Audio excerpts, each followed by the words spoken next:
এই ছিল নবীদের প্রতি কুরবানির জন্য। হযরত ইব্রাহিম আলাইহিস সালাম যখন তার কওমের লোকদের কাছে কালেমার দাওয়াত দিলেন,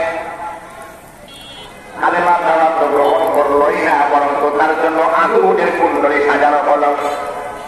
নবী ইব্রাহিম আলাইহিস সালামকে জেলখানায় বন্দী করা হলো।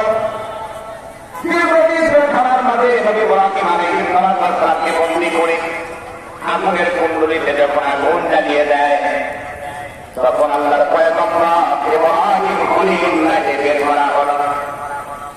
অনেক রকম প্রস্তাব দেওয়া হলো, ওই প্রস্তাবকে গ্রহণ করলেন। কাফেরদেরকে ডেকে বলেন, ঈমানের কারণে জীবনটাও দিতে রাজি, তারপরে ঈমান বিক্রি করতে রাজি না।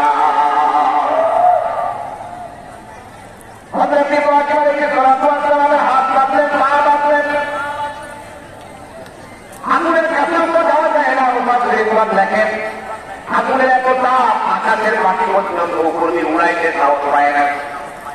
বহু দূর থেকে আগুনের তাপ পাওয়া যায়, কেউ কাছে যাইতে পারে না, কেমনে ফেলবে।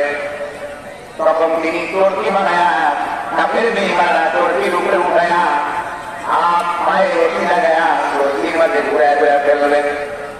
এমন সময় আল্লাহ পয়গম্বরের কাছে জিবরিল আমিনকে ডেকে বলেন, নবীজি আপনাকে তো আগুনের মাঝে ফেলে দিতেছে, কিন্তু কোন পরে তো আপনি আগুনে পড়ে যাবেন।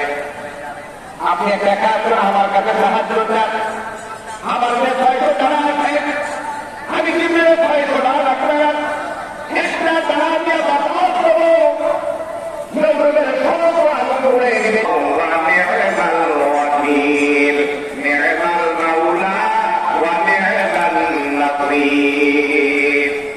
আমার জন্য কে যথেষ্ট হলো? বলে আপনাকে প্রাণ ধরে রাখবেন,